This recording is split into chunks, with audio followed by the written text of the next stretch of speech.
Alright guys, I was going to have this milk sample run for 90 minutes, but I got a little bit busy, so we went ahead and let it run for 3 hours.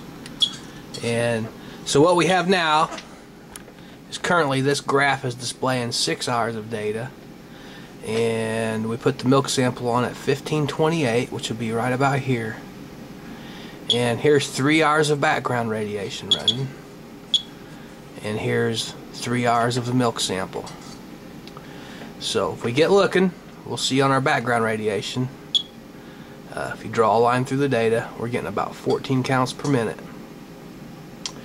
And at 1528 right here, here is the milk sample, and it looks pretty consistent.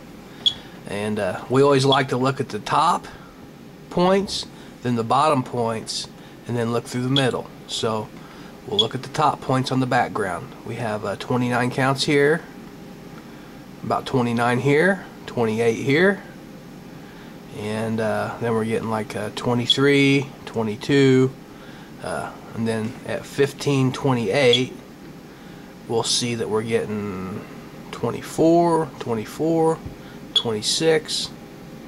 It does look like we might be getting more of the 20 to 22 count range, but we can't really say that's because of any contamination. Background radiation can do that too. Just because we have this little empty spot right here doesn't really mean much. The main thing we're looking for is any big spike, something that would be 40 counts or 37 counts. That would be really noticeable on this graph right here. So right here we have 27, and there's that's a 30 count right there. So it looks pretty good on the top. We'll look at the bottom count, and we'll see on the background radiation 4. Here's 5. Here's 6, 6, 6, 7, 6, 7. And then at 1528 we'll see we're still getting those low counts. Here's 5, here's 5, here's 5. Here is 9, 9. So it looks pretty good on the top and the bottom. And then if you just look, going through the middle of all of it, all of this data, it does look pretty much consistent. So if this milk was to be contaminated with strontium 90 or cesium or hopefully not plutonium or something like that, it would definitely be at a level that is not capable to be detected by this Geiger counter. And it doesn't look too bad though, so that should give some people a peace of mind.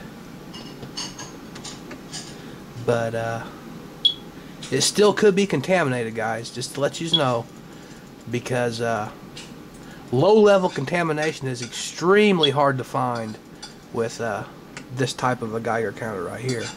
But this type of a Geiger counter will detect high-level contamination most certainly, especially when you combine it with this software.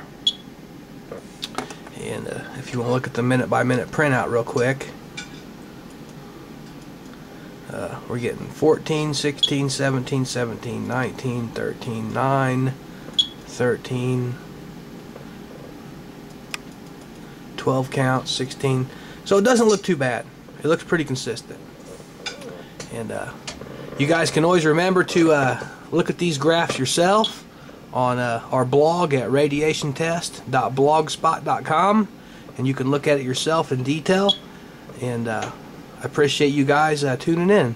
Thanks a lot.